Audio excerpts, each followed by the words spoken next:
Hi. TTF Vasan அரெஸ்ட்னு ஒரு matter ஒன்று பார்த்தேங்க. அதுக்கு முன்னாடி நான் கொஞ்சம் ரைடு போக முடியாது, ஏன்னா ஷோல்டர் பெயின் இருக்குது. ஏற்கனவே என்னோட பழைய வீடியோஸில் சொல்லியிருக்கேன். ஷோல்டர் பெயின் இருக்கனால ட்ரீட்மெண்ட்டில் இருக்கேன். இன்னுமே ஒரு 10-15 டேஸ் ட்ரீட்மெண்ட் இருக்குது. அதுக்கப்புறம் டாக்டர் கன்ஃபார்ம் பண்ணதுக்கப்புறமா தான் லாங் ரைட்ஸ் போகணும்னு சொல்லியிருக்காரு. இப்போ லோக்கலையுமே ஓட்டக்கூடாதுன்னு தான் சொல்லியிருக்காரு. பட் இருந்தாலுமே அதுக்கான ட்ரீட்மெண்ட்டில் இருக்குது. அது இன்னும் சரியான மாதிரி தெரியல. பிகாஸ் நம்ம கொழுப்பும் இருக்குது, அப்பப்போ ஃபோனை பிடிச்சி இதே கையால் பிடிக்கிறோம். ஸோ அது ஆகுதுன்னு நினைக்கிறேன். பட் இருந்தாலுமே டாக்டர் சொன்னாங்க, இப்போ அதை கொஞ்சம் ஃபாலோ பண்ணிட்டுருக்கேன். ஏன்னா ஒரு பெரிய லாங் ரைடு ஒன்று பிளான் பண்ணியிருக்கேன். அதனால் கொஞ்சம் பார்த்துக்கலாம் உடம்புன்னு சொல்லி அதை ட்ரீட்மெண்ட்டில் இருக்கேன். 2 டேஸ் பேக் ஒரு விஷயம் பார்த்தேன். டிடிஎஃப் வாசன் அரெஸ்டட் நியூஸ் வந்தது. சரி, என்னடா இது, இந்த பையன் கால் வைக்கிற இடம்லாம் கண்ணி வெடியாக இருக்குது, என்னதான் பண்ணால் திரும்பி பைக்கு ஓட்டிட்டானா என்னன்னு ஒரு பெரிய கன்ஃபியூஷனில். ஸோ என்ன பண்ணலான்னு சொல்லி பார்த்தேன். அது பார்க்கும்போது பார்த்தா எனக்கே அதிர்ச்சியாக இருந்தது. இந்த மாதிரி விஷயத்துக்கெல்லாம் கூட அரெஸ்ட் பண்ணுவாங்கன்ற மாதிரியான ஒரு ஃபீல் தான் வந்தது. சமயமாக பார்த்தீங்கன்னா டிடிஎஃப் வாசன் சென்னையிலேருந்து தூத்துக்குடி வரைக்கும் போயிருக்காரு. தன்னோட ஏதோ பர்சனல் ஒர்க்காக போனாரா என்னன்னு தெரில. தூத்துக்குடி வரைக்கும் போயிருக்காரு. அவர் கூட அஜீஷுமே இருந்திருக்காரு. போகிற சமயத்தில் மதுரையை கிராஸ் பண்ணும்போது கார் ஓட்டிட்டு ஸ்பீக்கர் போட்டு மொபைலில் பேசியிருக்காரு.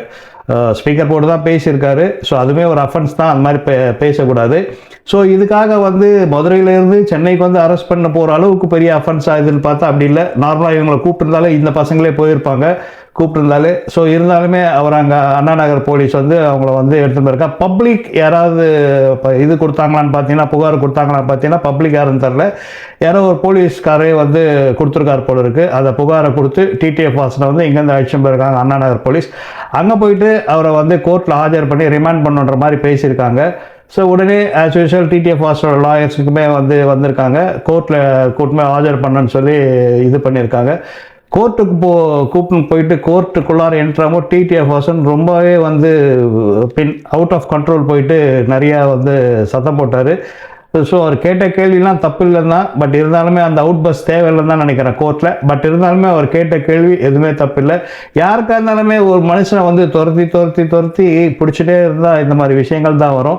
இது எதுக்கு அவன் லைம் லைட்டில் இருக்கான்றதால இந்த விஷயம் இவ்வளோ பெரிய பூதாகரமாக இருக்குது. இது சிம்பிளான கேசஸ் தான் போட்டிருக்காங்க அவர் மேலே. பார்த்தீங்கன்னா இதெல்லாமே பெயிலபிள் கேசஸ் தான் போட்டிருக்காங்க. பட் கோர்ட்டுக்கு போய் ஜட்ஜு முன்னாடி போய் டிடிஎஃப் வாசனை ஆஜர் பண்ணுறாங்க. ஸோ அவங்க லாயர் சொல்கிறாங்க, இந்த மாதிரி 4ஆம் தேதி அவருக்கு ஷூட்டிங் இருக்குது. ஸோ அதனால் பெயில் கிராண்ட் பண்ணணும். அதில் முக்கியமாக பார்த்தீங்கன்னா ஐபிசி 308 போட்டிருக்காங்க. ஸோ அது நான் பெயிலபிள் கேஸ் அது. ஸோ ஜட்ஜு கேட்குறாரு போலீஸ்கிட்ட, எதுக்கு இந்த பர்டிகுலர் ஐபிசி கோடு எதுக்கு சேர்த்துருக்கீங்க இந்த கேஸ்லன்னு. ஸோ ஆக்சுவலாக இந்த அஃபென்ஸுக்கு அதை சேர்க்கக்கூடாது, போலீஸ் சேர்த்துருக்காங்க. அதை ஸ்ட்ரைக் அவுட் பண்ணிட்டாரு ஜட்ஜு. ஸோ அதை ஸ்ட்ரைக் அவுட் பண்ணிவிட்டு டிடிஎஃப் வாசனுக்கு பெயில் கிராண்ட் பண்ணிட்டாரு.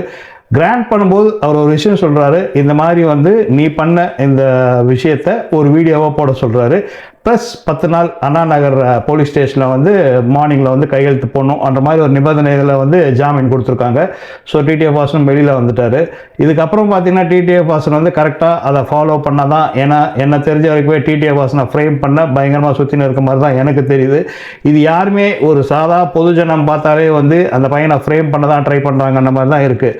இந்த கேஸுக்கு எதுக்கு இவ்வளோ பெருசாக பண்ணாங்க, எதுக்கு 308 போட்டாங்கன்னு யாருக்குமே தெரியல. அதே தான் ஜட்ஜுமே கேட்டிருக்காரு. இந்த பர்டிகுலர் கேஸ் எதுக்கு 308 போட்டிங்கன்னு ஜட்ஜு கேட்டிருக்காரு. அந்த பர்டிகுலர் இன்சிடென்ட் காஞ்சிபுரம் இன்சிடென்ட்டுக்கு அப்புறமாவே கொஞ்சம் பெட்டராக தான் டிடிஎஃப் வாசனை பார்க்கும்போது பெட்டராக தான் தெரியுது. ஸோ இம்மெச்சூரிட்டியில் நிறைய விஷயங்கள் பண்ணியிருக்காரு அவர். பட் அதுக்கப்புறம் அந்த காஞ்சிபுரத்துக்கு அப்புறம் பார்த்தா கொஞ்சம் கரெக்டாக இருக்கிற மாதிரி தான் எனக்கு தோணுது. நான் பார்த்த வரைக்கும் அவர் வீடியோஸை பார்க்குற வரைக்கும் எனக்கு அப்படி தான் தோணுது. பட் இது ஒரு அன்வான்டாக இதை இவ்வளோ பெரிய இஷ்யூ ஆக்கிட்டாங்கன்னு தான் எனக்கு தோணுது. ஸோ இருந்தாலுமே டிடிஎஃப் வாசன் ஜாக்கிரதையாக இருக்கணும். ஏன்னா பிகாஸ் எந்த இடத்துல எங்கே கண்ணி வெடி இருக்குன்னு தெரில, எங்கே வச்சு எங்கே பிளாஸ்ட் ஆகணும்னு தெரில. ஸோ இன்றைக்கி கையெழுத்து போட போயிருக்காரு ஸ்டேஷனுக்கு. அந்த இடத்துல ஆஸ் யூஷுவல் அவர் போனாலே அவர் ஃபாலோவர்ஸ் எப்படி ஒரு 10 பேர் சூழ்ந்துடுறாங்க. ஸோ அதே மாதிரி சூழ்ந்து ஃபோட்டோ எடுக்கணும்னு சொல்கிறாங்க. பட் அப்போ அவங்க லாயர் சொல்கிறாரு வேணான்னு சொல்கிறார். அதுலேயுமே டீசெண்டாக அந்த பசங்களும் சாரி சொல்லிட்டு போகிறாங்க. ஸோ இந்த மாதிரி ஜாகிரதையாக இருக்கணும். ஏன்னா என்ன சுற்றி என்ன பின்னிருக்காங்கன்னு தெரியல டிடிஎஃப் வாசனுக்கு பின்னாடி. ஸோ இது எங்கே எப்படி போய் என்னென்ன நடக்கும்னு தெரியல. பட் அன்வான்டான இந்த கேஸை போட்டு ஒரு தேவையில்லாமல் அவனை பார்க்கறதுக்கு இது ஃப்ரேம் பண்ண மாதிரியே தான் இருக்குது. ஸோ எது உண்மை எது பொய்ன்னு தெரில. பட் நம்ம கண்ணுக்கு தெரிஞ்சது தான் நம்ம பேசுகிறோம். ஒரு பைக்கர் கம்யூனிட்டின்றதால இது பேச வேண்டியதாக இருக்குது. இருந்தாலுமே அந்த பையன் ரொம்ப ஜாகிரதையாக இருக்கணும்.